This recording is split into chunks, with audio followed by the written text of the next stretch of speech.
नमस्कार दोस्तों, स्वागत है आप सभी का एक छोटे से वीडियो में। इस वीडियो के माध्यम से आज हम बात करेंगे जो आरएस मुख्य परीक्षा का पेपर 4 है, उसमें जो हिंदी है और हिंदी में एक टॉपिक है शब्द शुद्धि।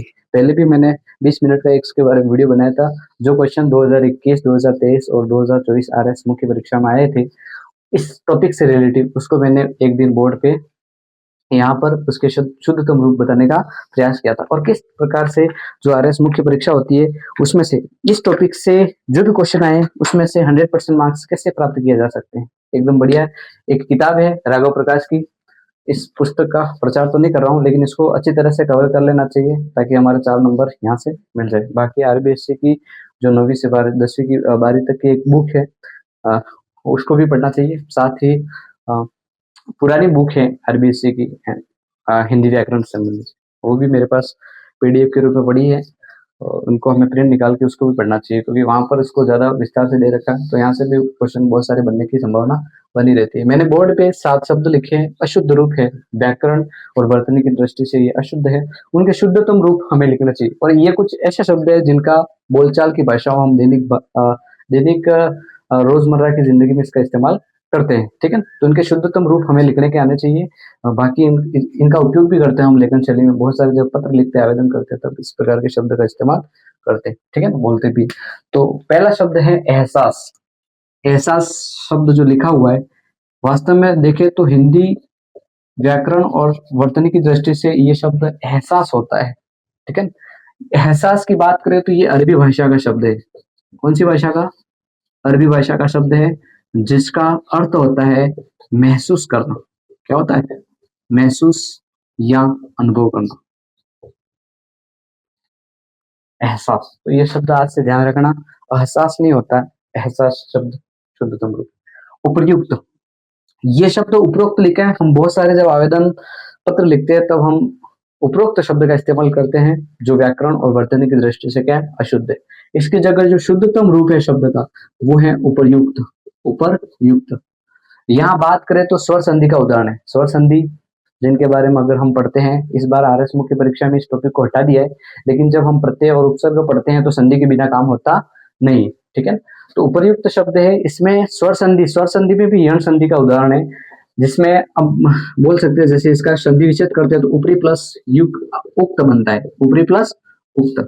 और स्वर संधि के जो अंदर जो यण संधि या यण स्वर संधि, उसका एक नियम है जिसके अनुसार अगर ई प्लस उ मिलते हैं तो ये ई रहता है ना, वो किस में बदल जाएगा? ये बदल जाएगा य में। किस में बदल जाएगा? य में, ठीक है। और पीछे से वापस ये यू इसमें मिल जाएगा तो ये बन जाएगा उ। क्या बन जाएगा? You, you. और इस हिसाब से वापस बन जाएगा उपर्युक्त, जिसका मतलब होता है ऊपर उल्लेखित किया हुआ, ठीक है। तो ये ध्यान रखना। बहुत सारे हम जब पत्र लेखन करते हैं तो इस शब्द का गलत प्रयोग करते हैं या गलत लेखन शैली में ये उपरोक्त लिखते हैं जो गलत है। उल्लेखित, उल्लेखित ये शब्द हम बोलचाल की भाषा में बोलते हैं, लेकिन हिंदी मानक दृष्टि से ये अशुद्ध है और इसका शुद्धतम रूप होगा उल्लिखित। उल्लिखित। हम जब लिखे, बहुत सारे जब हिंदी में ऐसे लिखे, तो इन छोटे छोटे शब्दों का ध्यान रखना चाहिए, क्योंकि इस बार जो 2024 के आरएस की जो कॉपियां हिंदी की चेक हुई है, जिसमें अगर हल्का सा श का ब भी बन रहा है तो भी आरपीएससी या चेकर द्वारा उस प्रश्न को गलत कर दिया गया, ठीक है। इसलिए छोटी छोटी बातें हमें ध्यान रखनी चाहिए, ठीक है। इसकी बात करें तो इसमें व्यंजन संधि है, इसको अलग करते हैं तो ये बनता है उत प्लस लिखित। उत प्लस लिखित, ठीक है। इसमें क्या होता है, जो ये त है, ये त है, उसके बाद ल आ रहा है, तो व्यंजन संधि के अनुसार ये त किस में बदल जाएगा? ल में बदल जाएगा, ठीक है। इस हिसाब से वापस क्या बन जाएगा? उल्लिखित बन जाएगा। क्या बन जाएगा? उल्लिखित। इसका मतलब पूर्व में कहा गया या ऊपर लिखा हुआ, ठीक है। एक शब्द है सिंचित, ठीक है, और इसका शुद्धतम रूप होता है सिक्त। क्या होता है? सिक्त। हालांकि इसको भी, सिंचित को भी आम बोलचाल की भाषा में लोग बोलते भी हैं, लिखते भी हैं, लेकिन अगर एग्जाम में प्रश्न आ जाए तो हमें अगर सिंचित का शुद्धतम रूप लिखने के आ जाए तो हमें लिखना पड़ेगा यहाँ सिक्त, जो विकल्प रहेगा उसको राइट करने का प्रयास करना चाहिए, ठीक है ना। इरिगेशन एक और शब्द है जिसको बोलते हैं सीपेज। ध्यान रखना, एक शब्द अखबार में बार बार आता रहता है, सीपेज। सीपेज का मतलब होता है जो बड़ी बड़ी नहर रहते हैं या कोई भी पाइपलाइन होती है, वहां से पानी का रिसाव होता रहता है धीरे धीरे, उसको बोलते हैं सीपेज। ठीक है, ये कोई काम का नहीं है, वैसे अखबार में आता रहता है, मेरे दिमाग में रखा तो होता है ये। श्राप, ये शब्द हम बहुत जगह, बहुत सारी फिल्मों में भी इसको गलत उच्चारण करते ही बताया गया है। ठीक है, वास्तव में सही शब्द शाप है। ठीक है, ये शब्द शुद्ध है।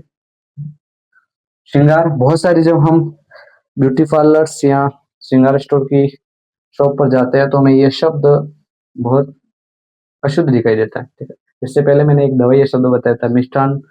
मिष्ठान की दुकान पर जो मिष्ठान शब्द है वो गलत लिखा होता है। ठीक है, मेडिकल की दुकान पर जो दवाई लिखा होता है वो गलत लिखा होता है हर जगह। तो श्रृंगार शब्द, इसको बहुत सारे दुकान पे ऐसे लिखा होता है, ऐसे